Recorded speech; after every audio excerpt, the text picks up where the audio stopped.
పల్లెటూరులో ఒక సామెత ఉంటుంది. గెడి తినేది మన ఇంట్లో, పేడేసేది పక్కన ఇంట్లో అని చెప్పి ఎవరినైనా కొంతమంది దెప్పొడుస్తూ ఉంటారు. అట్లా ఇప్పుడు నాగబాబు గారి పరిస్థితిని కూడా మనం అలాగే తీసుకోవాల్సి వస్తూ ఉంది. ఎందుకంటే 4 రోజుల క్రితం నాగబాబు గారికి ఆంధ్రప్రదేశ్లో ఏపీ గ్రీన్ ఎగ్జిక్యూటివ్ కమిటీ చైర్పర్సన్గా నాగబాబు గారిని క్యాబినెట్ హోదాతో నియమించారు పవన్ కళ్యాణ్ గారు. దీని లక్ష్యం 2047కి రాష్ట్రంలో భూభాగం ఎంతైతే ఉందో దాంట్లో 50% గ్రీన్గా నిండిపోవాలి, అడవులు బాగా పెంచాలి, చెట్లు బాగా ఉండాలి అని చెప్పి ఆ లక్ష్యంతో నాగబాబు గారిని ఒక కమిటీ ఫామ్ చేసి ఆయన దాన్ని చైర్పర్సన్ చేశారు. 4 రోజుల్లో నాగబాబు గారు చేసిన పని చూసి ఆశ్చర్యపోతున్నారు జనాలందరూ. ఎందుకు ఈ మాట అంటున్నానంటే, ఆంధ్రప్రదేశ్ చెందినటువంటి వ్యక్తుల జీతాలు, పౌరుల కష్టంతో వీళ్ళందరికీ జీతాలు వస్తున్నాయి. ఎమ్మెల్సీగా, లేకపోతే ఇప్పుడు గ్రీన్ చైర్పర్సన్గా క్యాబినెట్ ర్యాంకు, ఇవన్నీ చూసిన వాళ్ళు ఎవరికైనా కానీ వీళ్ళు పవర్ ఎంజాయ్ చేస్తున్నారా, లేకపోతే ప్రజల కోసం ఇవన్నీ తీసుకుంటున్నారా అనిపిస్తున్నాయి. నాగబాబు గారు నిజానికి ఆంధ్ర సంబంధించినటువంటి పదవిలో ఉన్నాడు. కానీ నాగబాబు గారు ఈరోజు చిరంజీవి గారి పుట్టినరోజు వేడుక సందర్భంగా ఒక చోట చెట్టు నాటాడు. అంటే చిరంజీవి గారి పుట్టినరోజు సందర్భంగా, మీకు ఇష్టమైన వ్యక్తుల పుట్టినరోజు సందర్భంగా ఒక్కొక్క చెట్టు నాటండి అని చెప్పి నాగబాబు గారు పిలుపునిచ్చారు వాళ్ళ అభిమానులకి.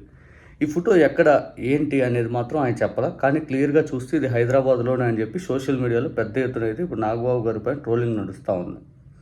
ఇక నాగబాబు గారు పెట్టిన ట్వీట్ కూడా ఎక్కడ కూడా ఇదిగో ఇక్కడ నేను ఈ చెట్టు నాటాను అనేది కూడా లేదు. నాగబాబు గారు ఈరోజు వాస్తవానికి ఆంధ్రాకి వస్తే విపరీతంగా ఆయనకి చుట్టూ ఏదైతే సోషల్ మీడియాలో ఆ జనసేన వాళ్ళు వీళ్ళు షేర్ చేసేవాళ్ళు. కానీ నాగబాబు గారు ఈరోజు ఆంధ్రాలో అయితే లేరు. అంటే ఈ చెట్టు ఖచ్చితంగా తెలంగాణలోనే, హైదరాబాద్లో నాటారు అని క్లియర్ కట్గా అర్థమవుతుంది. ఇంకా ఆంధ్రప్రదేశ్కి AP green executive committee member చేసే ఉపయోగం ఏముంది? ఆయన్ని ఎగ్జిక్యూటివ్ చైర్మన్ చేసే ఉపయోగం ఏముంది? దాని ఉద్దేశం ఏంటి? పవర్ ఎంజాయ్ చేయడం కోసమా? లేదు, ఆయన నిజంగా చిరంజీవి గారి పుట్టినరోజు వేడుకగా చేయాలి అనుకుంటే ఆయన వాళ్ళ అభిమానులందరినీ ముందస్తుగా సమీకరించుకొని, ఇదిగో మీరు ఇట్లా చేయండి, నేను ఏపీ గ్రీన్ ఎగ్జిక్యూటివ్ కమిటీ చైర్పర్సన్గా ఉన్నాను కాబట్టి ఇదిగో మా అన్నయ్య గారి పుట్టినరోజు సందర్భంగా మనకు వాళ్ళందరి మీద అభిమానం ఉంది కాబట్టి, అన్నయ్య గారి పైన, పవన్ కళ్యాణ్ గారి పైన అభిమానం ఉంది కాబట్టి మీరు అందరూ మొక్కలు నాటండి అని చెప్పి ముందస్తు సమాచారం వాళ్ళు జనసైనికుల చేత నాటిచ్చారా? లేదు. తూతూ మంత్రంగా అప్పటికప్పుడు ఏదో సోషల్ మీడియాలో 4 పోస్టులు పెట్టుకోవడానికి వచ్చారు, హడావుడికి వచ్చారు. మీకు ఇష్టమైన వ్యక్తి పుట్టినరోజు నాడు ప్రతి ఒక్కరు మొక్క నాటండి అని చెప్పేసి ఒక మొక్క నాటి వెళ్ళిపోయాడు. అది కూడా హైదరాబాద్లో నాటాడు. ఇంకా ఆంధ్ర ప్రజల దగ్గర జీతాలు ఎందుకు? ఆంధ్ర ప్రజల కోసం మీరు ఏం చేశారు?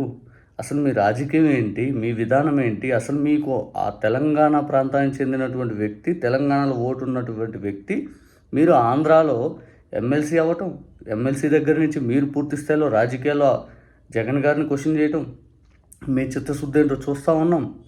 పూర్తిగా ఇలాంటి 4 రోజుల్లో దొరికిపోవడం కూడా మీలాగే దొరుకుతూ ఉంటారు. ఎందుకంటే వస్తారు, ఏదో మాట్లాడతారు, వెళ్ళిపోతూ ఉంటారు. మళ్ళీ మీరు ఎవ్వరికి అందుబాటులో ఉండరు. ఇంకా రాజకీయాలు ఎందుకో మీకే తెలియదు. అది మీరు క్లారిటీ జనాలకి ఇవ్వరు. కానీ మిమ్మల్ని అభిమానించే వాళ్ళు మాత్రం ప్రతిసారి వచ్చినప్పుడు 4 సినిమా డైలాగులు చెప్పి వాళ్ళు మోసం చేస్తూనే ఉన్నారు, వాళ్ళు మోసపోతూనే ఉన్నారు. జనాలను ఎందుకు మీరు పిచ్చోళ్ళు చేయాలి? నిజానికి హైదరాబాద్లో మొక్క నాటం ఏంటి? మీరు 4 రోజుల క్రితం పదవి తీసుకున్నందుకైనా కానీ చిత్తశుద్ధితో వచ్చి ఆంధ్రప్రదేశ్కి వచ్చి మొక్క నాటవచ్చు కదా. అంత మీకు నిజంగా గ్రీన్ దాని మీద, అడవిలు, ఆ మొక్కలు పెంచే కార్యక్రమం మీద మీకు అంత పట్టు, అంత ఆశ, అంత బాగా చేయాలనుకున్నప్పుడు, ఆంధ్రప్రదేశ్ జీతం తీసుకున్నప్పుడు ఆంధ్రప్రదేశ్కి ఒక ఫ్లైట్ టికెట్ వేసుకుని అక్కడ వచ్చి నాటి వెళ్ళిపోవచ్చుగా. అది ఏమీ చేయలే.